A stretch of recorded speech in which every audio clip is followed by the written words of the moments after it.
Hello everybody and welcome to another third-party Transformers review. Big thanks to the guys at DX9 and at tf-direct.com for the hookup for their interpretation of Transformers Mirage. 03 Invisible. Now I've been extremely excited about this figure since I saw the original prototype shots, and I've also been criticised highly for calling this a masterpiece figure. It is indeed masterpiece scale, and in my opinion he does look the part and fits in with the masterpiece collection fantastically. But I'm jumping ahead of myself. Let's take a look at the box. On the front here we've got a really nice cartoon interpretation of Mirage. You've got the dials here from like his cockpit. On the side here we've got 1979. I'm assuming that denotes the 1980 season where I think it was Jack Leffey, wasn't it? He drove the Liga Ford Formula 1 racing car, which Mirage, the original toy, was actually based on. And on this side we've got Mirage's gun, his cannon, a schematic drawing of him. And I believe they're probably the Energon cubes that Cliffjumper accused him of stealing. To the back we've got a really nice schematics. We've got the Inner Dream Eternal Hobby. I love these. On the top there we've got the Invisible Dream Eternal Hobby. On the bottom there it says, "Don't eat your toys, you will choke." Enough of that, let's get him out of the box and take a look. Out of the package we've got what becomes pretty standard now for all third-party figures. He comes in this kind of plastic blister shell, packaged away in there nice and securely. We also get a nice solid plastic tech spec card with his details on the back there, and some really nice artwork on the front. And of course we get a big hefty set of instructions which are actually pretty well laid out. Pretty easy to understand, pretty straightforward. So it's always helpful because I'm terrible when it comes to stuff like this, so I need very, very straightforward instructions. Straight out of the packaging there is a little bit of transformation to get him to stand. Just want to flip open this back section here, and we're just going to pull this section down, and as we do so it frees up this wheel. That now becomes part of the foot spur, and that just gives him a better, wider foot base so he can stand nicely. Now, Mirage's weapons, they fit in extremely well. If you look on the top of the shoulder, we've got this porthole on either side, just covering those pins. You basically slot the cannon in, very much like you do with the Masterpiece Lambor, etc. It slots in there nicely. And again, with the hand, if we open up his fist, we've got that groove on the inside of the hand. Again, you just slot that into this groove section there, and you can just pull over the fingers and they basically just secure it into place and look fantastic. Taking a look around him with a 360, I'm really, really impressed. He looks fantastic. He really does. I love the use of actual rubber on this guy. He has rubber tyres on all of the wheels. They do come off. They may perish over some time, but at the moment I don't care. They look fantastic. I love the chromed up sections on him as well. It's a great use of chrome. Very similar to what they did with Salmor, but better still, I think. I think it's actually a better type of chrome.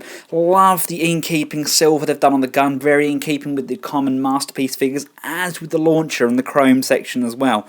Yes, there's a gap on the back there. What do I think of the gap on the back? Was there maybe a way we could disguise that? Could they have done something different? I'm not sure. I mean, they have filled it out, and in my opinion, it works. There's a small gap under the arms where the fists fold out, but it's very unnoticeable, unlike the Masterpiece Bumblebee that we've got from Takara, whose actual sections are on the inside of the forearms, which are very, very visible. I like on the legs how they've filled the back gap sections of the legs with the folding section. Just covers over the back of the calves there, just bulking those legs out a little. I mean, I'm actually really liking the head sculpt. Okay, there is no light piping, which it sucks a little bit. I would have liked a little bit of light piping there, but due to the fact that this cone section comes over the back of the head, there is no way of getting a light piped head in there. Although, I mean, if we could replace the head, somebody like Dr. Wu possibly, or another third party could give us a very G1 cartoon accurate head. Because I know some people are humming and hawing about this piece, saying, oh, it's not quite the masterpiece figure I'm looking for.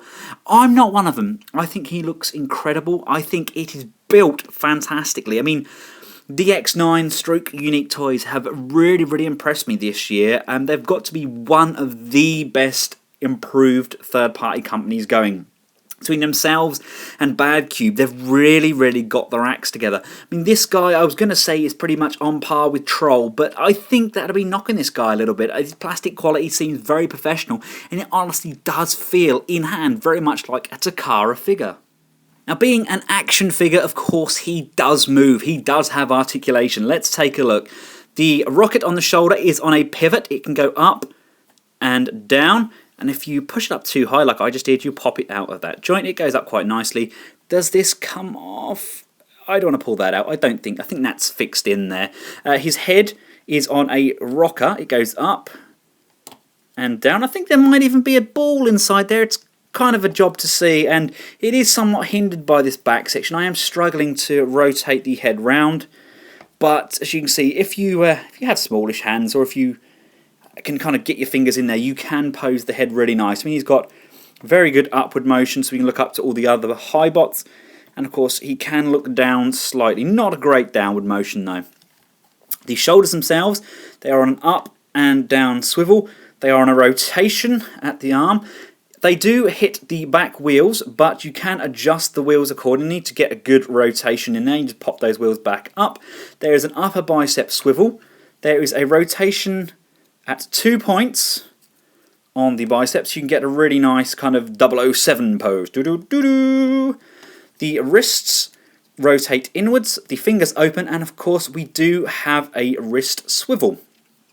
The waist does rotate, although it rotates slightly offset, and you're left by leaving the side portions kind of behind. Yeah, hey, it works, doesn't it? It works. Front movement, fairly substantial. You can kind of fold these wings in a little bit to give them a little bit more room, but I kind of like to have those all tucked in nicely. There's an upper thigh rotation. He can do the splits if need be. Kicking back, again, it is somewhat hindered by his kind of bum. Kind of gets to about there, then it stops. We've got a nice double joint at the knee, although if you press the joint, this one here, the second joint, if you press it too far down, it will pop the back section of the leg open, so you are kind of limited to how far you can bend that round. Of course, you've got the rotation at the thigh, no rotation at the knee, unfortunately. Lovely chrome on those legs. The feet themselves are on a pivot here, so not only can they rock forwards and back, they also rotate just here, so you can rotate them round like that, so we can get some really nice wide stances. Let's see how he compares with some of the other Masterpiece figures on the market. Doesn't he look grand? He's a very similar proportion to that of, say, Silver Streak or Red Alert. They are slightly wider than him. There is an option to bring his spoiler section out from underneath and give him a little bit more width, but I think it does look a little bit silly. I actually really like the proportions that he's got, and I really think he looks good. But, of course, there's also the Generations option. How does he look with the Generations figures? Brilliantly is the simple answer to that. He fits in really well. And to my fellow GoBot fans who was patiently awaiting the Crasher repaint of this guy, yeah, she is going to fit in a treat.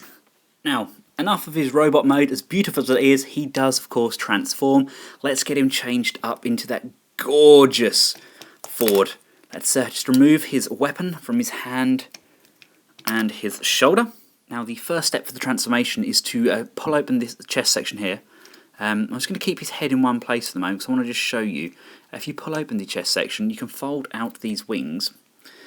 Somebody asked, I think it was on Tim's video, they asked what he looks like with those wings folded out. That does give him a little bit more width. You can see his head does naturally want to go back. It just doesn't work for me, I'm afraid. But let's lift this section up, and as we lift it up, the head in there, it tucks inside the cockpit of the car, and as you can see there's a tab there that just fits in and presses into place. Right, our next step, we're going to want to rotate the waist section round, so let's just grab him there and turn this all the way round like so. And these sections here are on a double hinge. You want to just bend that round, flip that up, and then push that back on itself again. So you bend the hinge so it can get through the gap without any clearance issues, and then as it comes up you wiggle that hinge back again and it tucks these nicely against the side like so. Next step, you want to rotate the shoulder round. That's going to rotate all the way around here like so. Come out so the vents are approximately level like this. You then want to move the outer arm, bring that down like so it's out the way.